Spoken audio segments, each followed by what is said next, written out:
Howdy, this is Plleg and welcome back. Well, as it's probably painfully obvious, pain, excuse me, painfully obvious, I haven't been creating the episodes as quickly as I had hoped, but I'm trying to get back into the flow of things, and what I'm going to try to do is create the more episodes basically by having little segments that I do, and then I'll patch them together. Some reason that I just can't find the big blocks of time to do huge episodes. So we'll see how this goes. Anyway, so I have not been idle. I've been doing a lot of work in the background, and so I'm going to kind of catch you up here a little bit, and then in the later bits here we'll start doing some more things and kind of see some progress as we go along. Anyway, so part of the let's just while we're looking at this, this is one of the infinite village breeders. I decided that I wanted to start getting some goodies, and I didn't really want to have to start spend hours upon hours mining for stuff. So I was taking the .m approach here and trying to get a lot of stuff from trading with villagers. And this is kind of my setup here. Got the infinite village breeder going here, and then they go over into this room here, which have a kind of a crude setup to where I am splitting them apart and testing them out and trading with them a bit to see how they go. And then I'll do something more with them later. Um, Also, our big home here was in a mountain. It's been changed.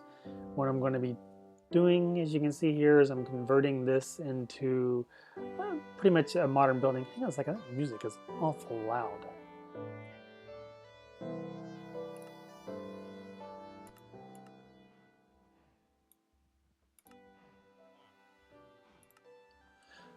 Sorry about that. That was just blaring in my ears. I don't know about yours. Okay, so anyway, so I'm turning this mountain into more of a modernish looking building that's going to have multiple stories. Not quite sure how high I'm going to go, at least to there, possibly level with up here or even higher, so it stands out a little bit from the area. Anyway, the idea here will be that there'll be a number of villagers also living in here. Different levels will be for different things, maybe storage and whatnot. Anyway, I just thought it's kind of a nice change, nice big project to kind of work on here. As you can see, the bottom layer is what is it, like 6 layers of glass, and then a divider, and then I'm doing 4, and then the 3, and then I'll just repeat that pattern 4, 3, 4, 3, go up so high. And then here is really just area I've been doing different things, growing a few crops, a lot of sugar cane over there for trading paper with the villagers. So I moved since I got rid of my mountain hideaway here. I moved my cows over here so I could easily come up and breed and slaughter them. And as you can see, nothing's really laid out permanently right now. This pretty much is this is actually the room that I did have this in. I just broke out and encapsulated it into the building.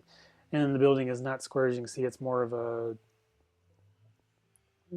sort of a kind of an L in a way. And I just did that to give a little variety in the shape, so it wasn't just a square building. And then I kind of followed the contour, at least from the bottom of the mountain that was here, and I'm just kind of pushing upwards. So there's that. And all this track here was because there's a village off that way that I used to transport the villagers, and they came up through here, and I had track running out. So I just haven't dug all this back up again. I'm borrowing an entrance here from M, who's a good inspiration to me and to others, to where this is basically a 4 or 5 level pit with signs and then carpet, so the mobs will not cross this, and if they do, they fall into a large pit, which they'll just go away for right now. And I've got that at the 2 entrances here. So that's actually worked out really nice. So no animals have come in, and these stupid pigmen that have come through the portal have not gone out in the world. So this was really a nice barrier, and I made it 3 think Doc only had it 2, which is probably good enough, but I decided just to keep it 3. That way there's a nice big buffer in case some of them get brave or get pushed a little bit into here, that they would just fall through. Alrighty. And let's see, I think that's probably it for this area here. So I just want to show, oh, no, it isn't. One of the things I've done, I haven't completely finished. Let's see, let's look at it on this side.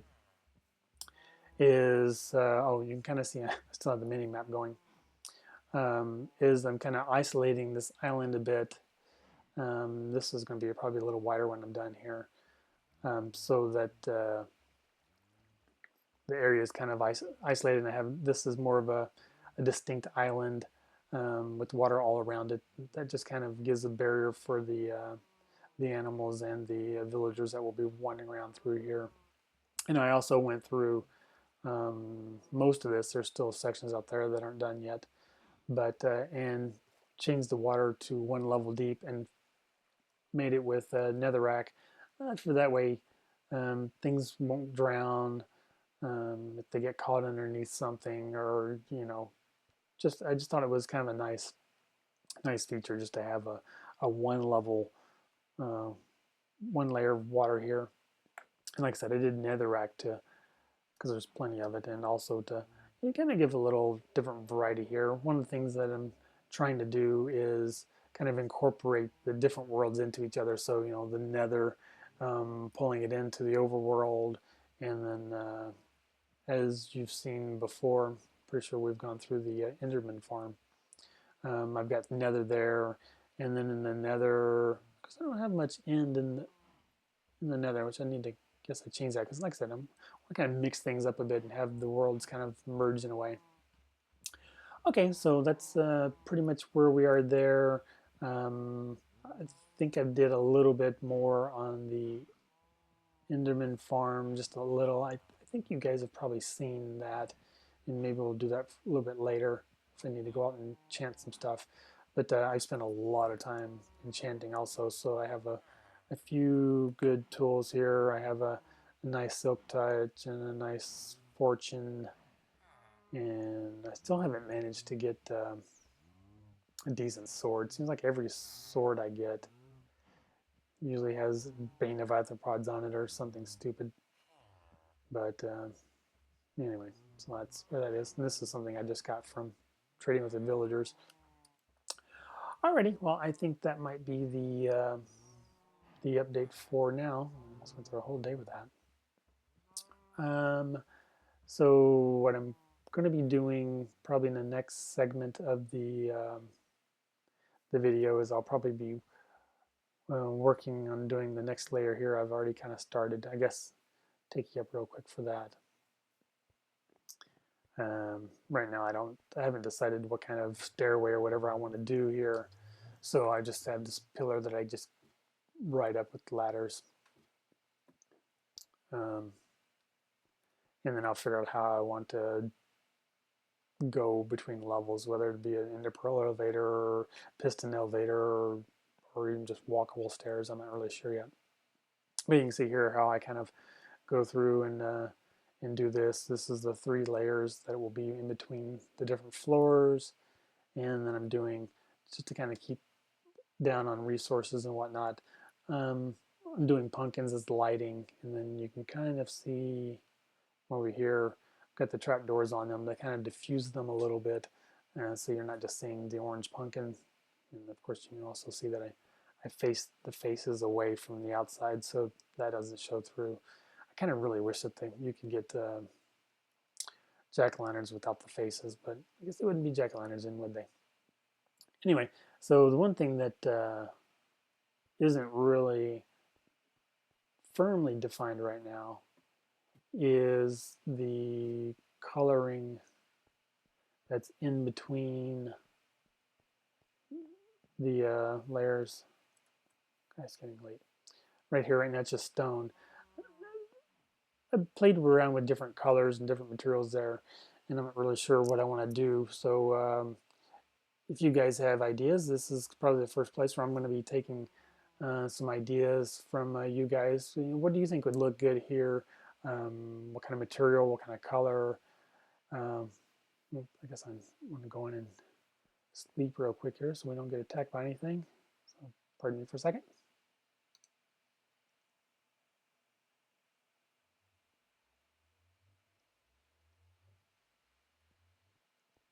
Alrighty, so it's back daytime again. So I'll take some ideas as to what material color we need to stick into here. Do we keep this indented or fill the void here with maybe pull that out and put the coloring here or something like that.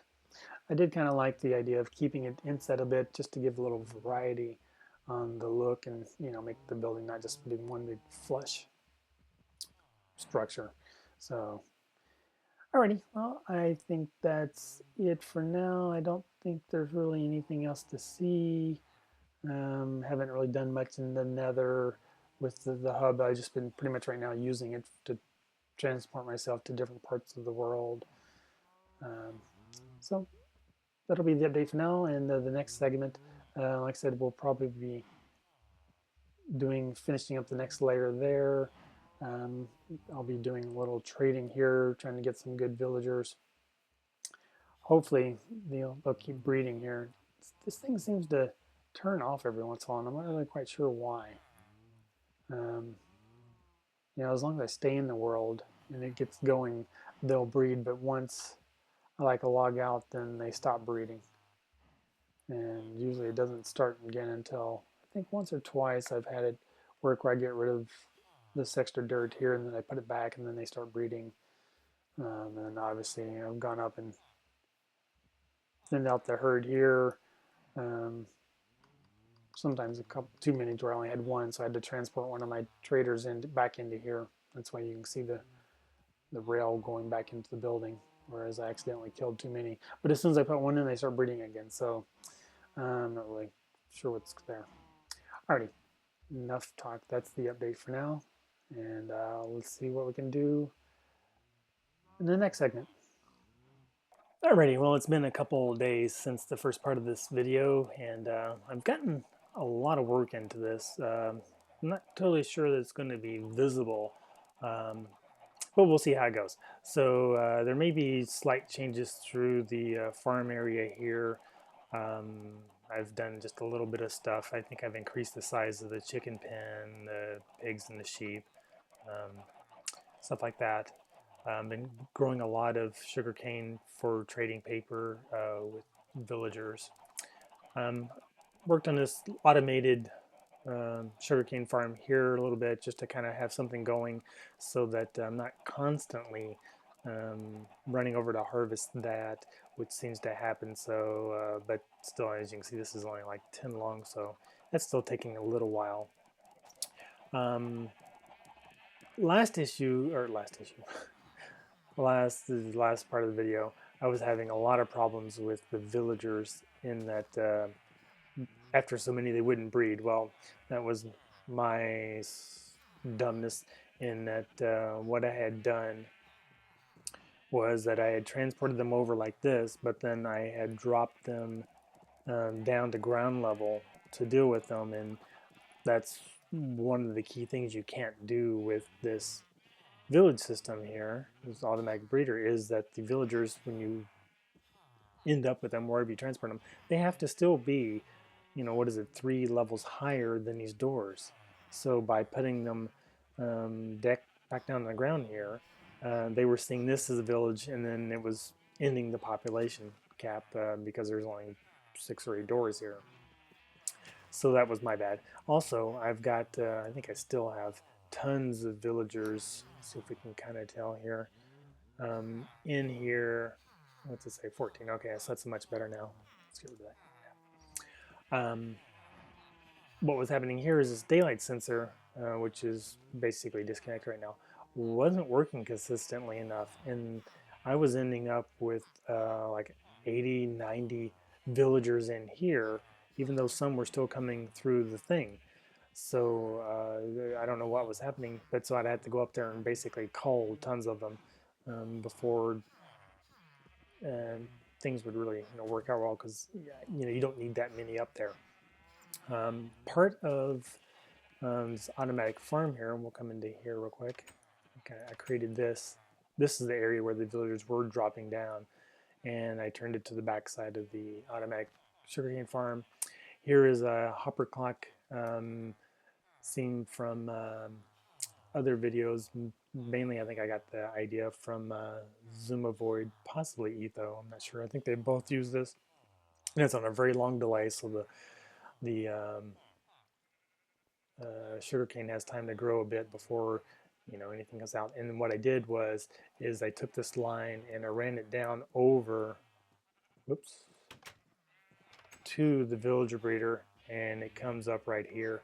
And so now I think I've got it almost at the max or at the max. So it's like every 3.5 minutes the sugarcane tries to harvest. So that gives plenty of time for those to grow, and also it's enough time to automatically try to do this shoving the villagers out of here. So no matter if what happens, those guys getting shoved out, so it looks like that's going to keep that population down.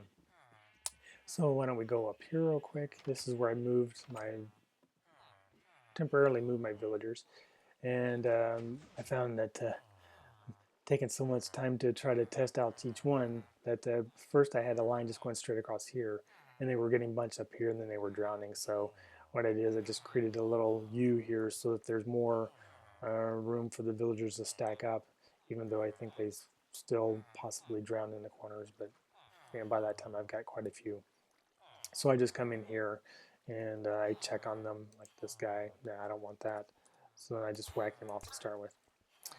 And this transfer here is, we'll go out the easy way here. I created this quick little ramp to the building, and I set up basically trading cells all along here, and that's what this whole floor is going to be, is possibly trading cells for different villagers of different good kinds of trades. And so anyway, I bring them in and I put them into here with the rail tracks. I guess I could have an automated thing, but right now, since I'm still just kind of working out, that'd be bulky, and this just takes a few seconds to get them in. So anyway, so I have different villagers here that I have, and I try to trade with. Like this guy, I've got him down to, what is he? That's 41. It's an awful lot, but he hasn't gotten a paper trade yet, and it's feather falling. So I'm holding on to him. Going to give him a shot. What is it? This guy here is like it. I think that's like the 7th trade. Let's go back real quick. 1, 2, 3, 4, 5, 6, 7. So he's only 1 or 2 trades away from being the perfect paper villager, which would be nice. And then this guy, did I already see him? 1, 2, 3. Oh, so he's still 3 and not bad. So, and this guy, 2, 3, 4, 5. 5 again. Oh, I'm not sure why I kept him. I think there might be one more trade I can do against this. Oh, this is still going, so I do one here, and then I can go back and do trade. So this guy's eventually going to go. And this guy I got one of these, or 2 of these already, I think, which is kind of nice. So that's a good trade right there. And that wasn't that good. And then I'm waiting on this one for a stock up of emeralds. Also, there's one guy, let's see if he's here. One of these guys was going to give me a diamond chest plate, so I can save up 18, get a diamond chest plate from this guy, and then take it down to the other guy. So that way I'm not out any diamonds, because even though I did recently go off and do a lot of caving, I'm still really low. I've got 29 diamonds total and only like 10 stacks of iron. That's it. So I really kind of had hoped that one of these guys would give me some kind of trade that would give me iron, but I'm not sure that's even possible. So let's see, I think looking up here, I think that's all that you can really see that I've done. I haven't really done anything more with the building other than turn this into the trading floor. I didn't get any more construction going on top. For the future levels, I've just been so busy trying to get a decent trader going that haven't done anything. And then I had to build this out a bit to make this room. So this is really square right now. So I obviously need to take some dirt and stone and smooth this out a bit because I really don't want this looking um, like it's manufactured and so square. I need to throw some contours on this and some elevations to make that look a lot better. And I think otherwise, I think that's all there is to report for now. I haven't done anything in the end at all, or yeah, I haven't done anything in the end other than go and get XP. I've done nothing in the nether. Oh, actually, I did do a little something in the nether. I set up a bunch of blocks along my couple of my hallways, which I don't need to show you at this point, but so that I could attack zombie pigmen. They were bugging the crap out of me, especially when they're coming through here and I couldn't sleep downstairs. So I did that. And they killed me a few times because, I kill them and then there's none around. And then I'll go out and most of them will be happy. And then just out of nowhere, one will come up and kill me and I got to start over again. So I've kind of smoothed out on that. Anyway, so I'm really just doing tons of trading here, hoping to get a good paper villager. And once that's done, then I think I'll mellow out a little bit and then start getting back into the construction of the building and do trades as we need them. It's turning nighttime, and just real quick, these chests, which have nothing in them right now, are meant that when I have a permanent trader here that I want to use, then I'll just the chest next to him is where I will store these resources that I'm going to sell him for each one. That way I don't have to constantly trade. I can just go out and do normal stuff. And as I come up with stuff that I know I need to trade, which I can have signs for, I just dump it in these chests. And then when I feel like going on a trading spree, then I can just sit here and just go through the line and do a bunch of trading. Alrighty, well, as the night's setting, I think that we'll put an end to this episode. Hope you enjoyed the update, and like I said, I'm really trying to get more frequent updates going here. But anyway, until next time, have fun.